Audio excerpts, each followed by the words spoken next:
My world ended on a Tuesday evening, not with a bang, but with a whisper so cold it froze the very marrow in my bones. I remember the exact moment, the way the dim light from the kitchen chandelier cast long shadows across Mark's face, making him look like a stranger. He stood there, leaning against the pristine white counter we'd chosen together, his arms crossed, a look of detached resignation on his usually animated features. I was making his favorite pasta, the aroma of garlic and basil filling our home, a home I had poured my heart and soul into creating.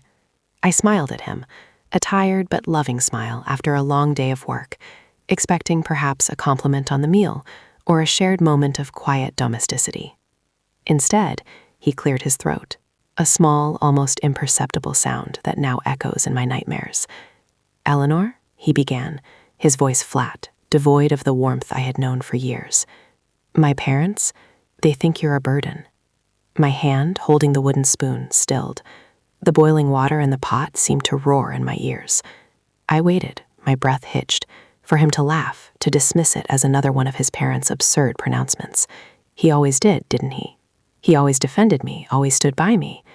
But the laugh never came. Instead, his gaze met mine, and in his eyes I saw not defiance, but a chilling confirmation. "And honestly," he continued, his voice barely audible, yet each word a hammer blow to my chest, "I agree." That was it.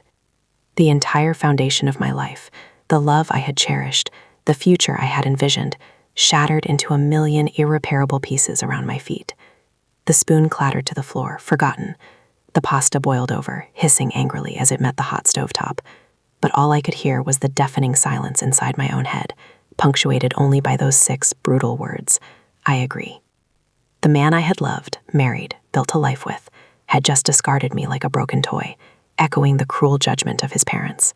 I stood there, paralyzed, a gaping wound where my heart used to be. To understand the depth of that betrayal, you need to understand our story, the journey that led me to that desolate kitchen. Mark and I had met in college. He was charming, witty, and possessed a boyish enthusiasm that was utterly infectious.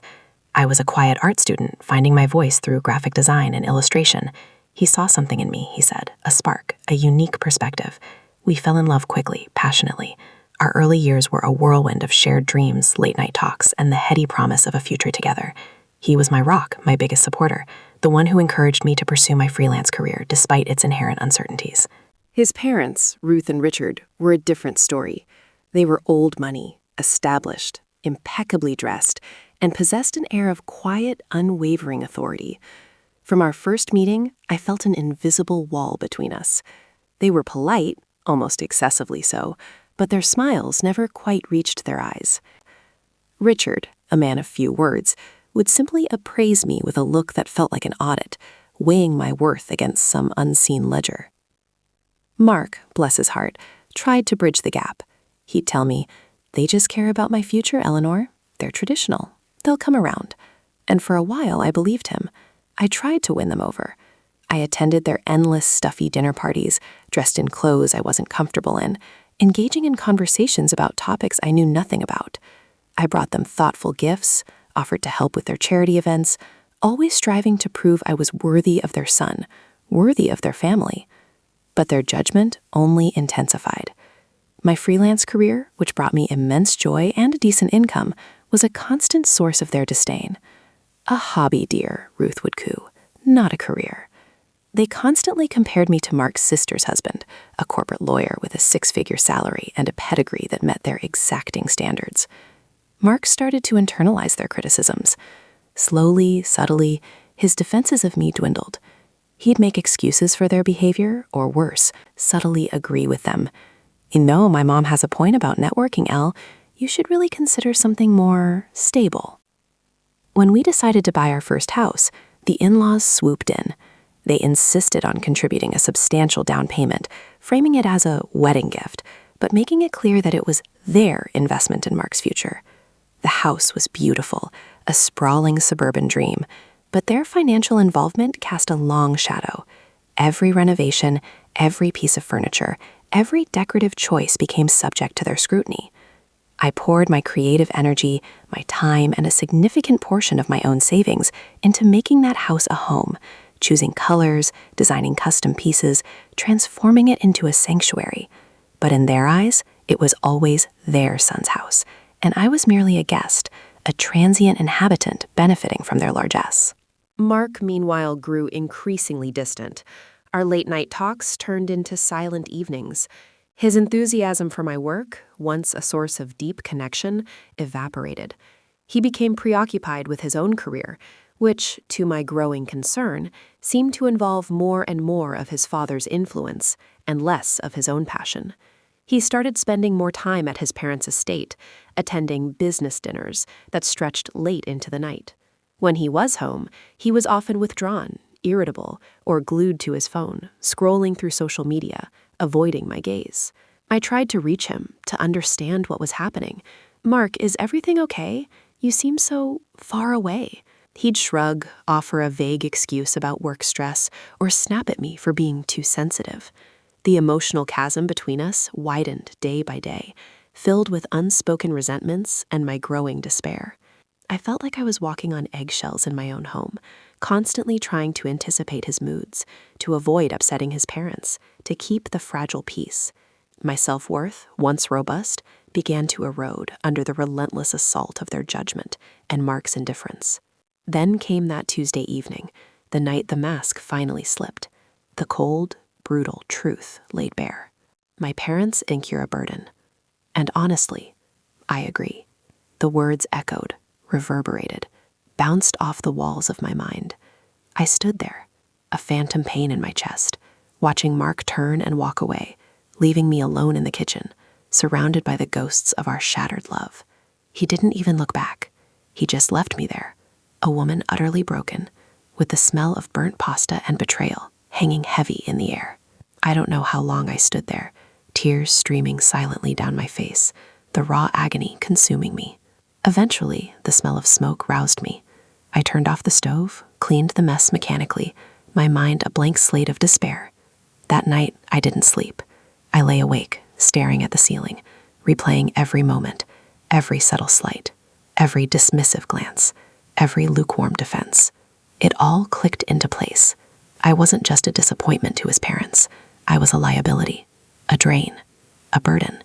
And the man who had promised to love me forever had wholeheartedly concurred. The initial despair slowly, agonizingly, gave way to a cold, hard anger. I wasn't just sad, I was furious. Furious at Mark for his spinelessness, for his betrayal. Furious at his parents for their relentless cruelty and their insidious influence. Furious at myself for being so blind, so naive, so desperately eager for their acceptance. I had poured my heart, my time, my money, my very essence into that marriage, into that home, into trying to be good enough, and they had thrown it all back in my face, calling me a burden. But I wasn't a burden. I was a survivor, and they were about to find out just how much of a mistake they had made.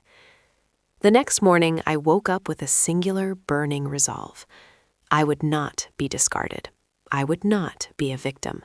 I would reclaim my life, and I would make them regret every single word, every single slight, every single penny they thought they could use to control me. My revenge wouldn't be loud or dramatic. It would be precise, devastating, and utterly unforgettable. I started by gathering information. I had always been meticulous with our finances, keeping track of my own contributions to the household, my share of the bills, the money I'd spent on renovations and decor. I went through old bank statements, credit card records, and receipts. What I found was infuriating, but not entirely surprising. While I had been contributing diligently, Mark's spending had become increasingly extravagant, funded largely by what he called family investments, thinly veiled allowances from his parents. He had also subtly begun to shift assets, moving money into accounts solely in his name and structuring the house ownership in a way that minimized my legal claim, despite my substantial contributions and the fact that we were married. The house, I discovered, had a complex web of ownership and liens involving his parents' company, making it incredibly difficult to disentangle. This wasn't just about money. It was about control.